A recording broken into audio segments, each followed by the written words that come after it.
All right, what's going on, dudes, and welcome to a new snapshot for the 37th week of the year 2013. In case you weren't keeping track, that is 2 weeks in a row, which makes me very happy. So anyway, let's get into some new stuff. Most of the updates with this snapshot actually have to do with chats and command blocks, so on and so forth.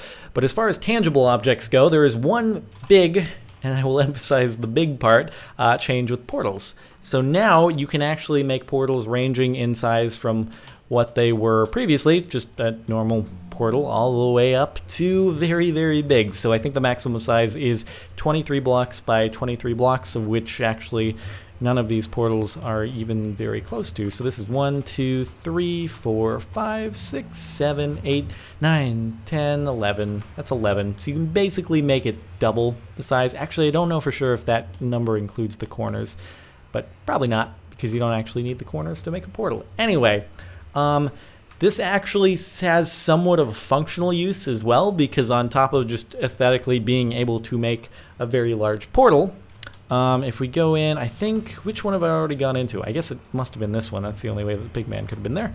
Am I correct? Yes. Okay. So on top of just being able to make something big that looks cool because it's all like purpley and particle-y and glowy and stuff, you can now get gas through portals. So let's go ahead and spawn a ghast here and hope that he kind of gets through the portal. Oh, there we go. I guess I spawned him close enough so he teleported anyway. So now you can have a ghast that actually flies through the portal, and if we go to the other side, oh hi, how are you? He's actually not able to go anywhere because the portal on the other side is too small, and so he's not actually suffocating, but he's kind of just hanging out in there.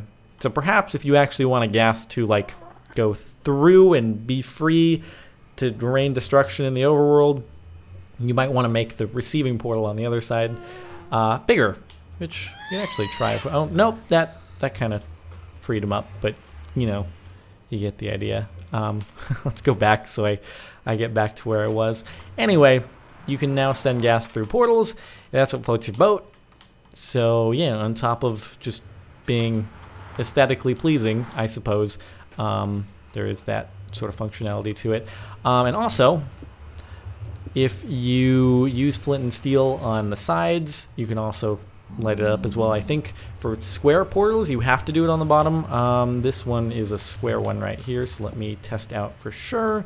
No, I guess you can use it on the sides for any dimension. I don't know why I thought I read that somewhere, but yeah, good to go.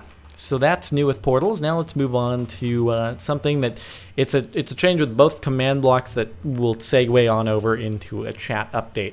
So as you'll notice, if I go in here, I can actually have an extremely, extremely long command in here. There used to be a 256 character limit. That's been removed. I don't know if there is a limit now, but it's probably so long that you will never reach the end of it unless you decide to like program an entire game inside a command block, which someone will probably do eventually. But what I have in here is a command I copy-pasted from a changelog I was reading that is actually a way to create clickable text in a line of text in chat. So if we read this syntax here, when this is executed in the chat, it will say daytime ? And then there will be a text saying click here, and upon clicking the click here, the event or the action that will take place is it will change the time of day to daytime, so it will execute the time set 1000, I think.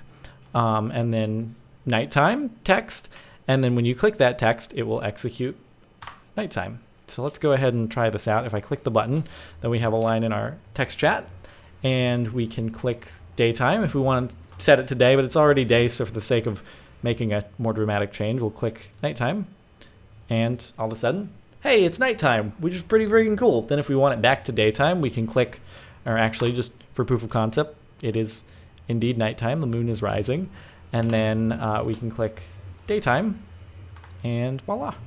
So that's actually super cool for like mini games and for I just adventure maps in general, that you can actually have these like clickable things in chat that you can use in order to make events happen, which I think is very awesome. So this also leads into a few new chat updates and commands. So the give command has actually been changed as well. So if I go tab to myself, now I can actually tab through the block selection on top of just the /give and my name. So there's a new format for inputting a block value. So instead of actually just putting the number, the data value, you can tab through all the items. So if I want to give myself a dispenser, boom, there we go, and it's given me a dispenser. Additionally, if we go into the chat menu and I hover my cursor over dispenser, it actually gives the tooltip as well that you would get if you held your mouse over the dispenser in your inventory. So kind of an interesting change as well. And on top of that, I'll just keep going over the chat changes. If I go into chat and I actually, now let me just type that. Now I can click on my name and it automatically formats a private message to me. So I can type something in. It's not going to let me because I can't send a private message to myself, but if we were in a server and that was someone else, then it sends a private message to them without you having to type out /msg space their name and then the message that you want to type. So it makes it easier there. And finally, this is something that I have not actually gotten to work myself, but apparently it's supposed to work, and that is clickable URLs. So that's something that's pretty cool. And on top of that, if you take a screenshot and you click on the screenshot text, obviously this is another thing I can't show in my recording because I'm just recording my game window, but you can actually click on the screenshot and it'll show it to you on your computer picture viewer. So that is, yeah, that's some cool new stuff in the chat.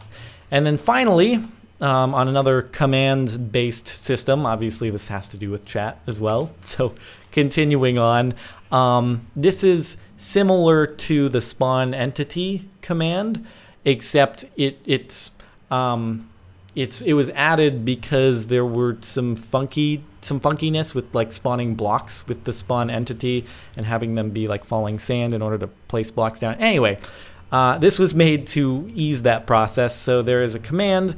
I actually have it copy pasted. So let me go and fetch it really quickly. If I put it in chat, it is /setBlock, then the tilde is where you would input actual coordinates if you wanted to place it at some particular location in your world. For now, I'm just going to place it where I stand at the moment, hence those are blank and just replaced with tildes. And then the 1 is the value of the block. So in this case, it'll be stone because stone has a value of 1. The 0 is the data value of the block itself, which gets into like, I don't know, damage values and stuff. And then replace is the function of how you want to place the block down. So you can have, I think it's like keep, replace, and I forget the last one, but basically the function is if there's already a block there, you don't want to replace it. So just check if there's a block. If there isn't, put it there. If there is, then leave it be. So it's basically priority levels. But if you really want the block to be there, you can replace and it'll put it there regardless. So in this case, it's just going to place it where I am, and there we go. Block placed. Just placed a stone where I am. Obviously, this is something that could be super cool for adventure maps, because what you could do is you could essentially trigger an event where you press a command block and this command block just runs off a set of set block commands, and it essentially replaces the entire room around you and just completely changes your setting without you actually having to teleport somewhere else. So it can dynamically change a room around you, which is super duper cool. And we'll probably end up seeing it in, I don't know, mini games, adventure maps, so on and so forth. And just, I don't know, more and more cool stuff to look forward to. So anyway, that's about it for this snapshot. Obviously, as usual, there are a whole bunch of like bug fixes and whatnot, smaller things. Yeah, thanks for watching, dudes. If you've enjoyed, a rating would be much appreciated. Other than that, I see you next time.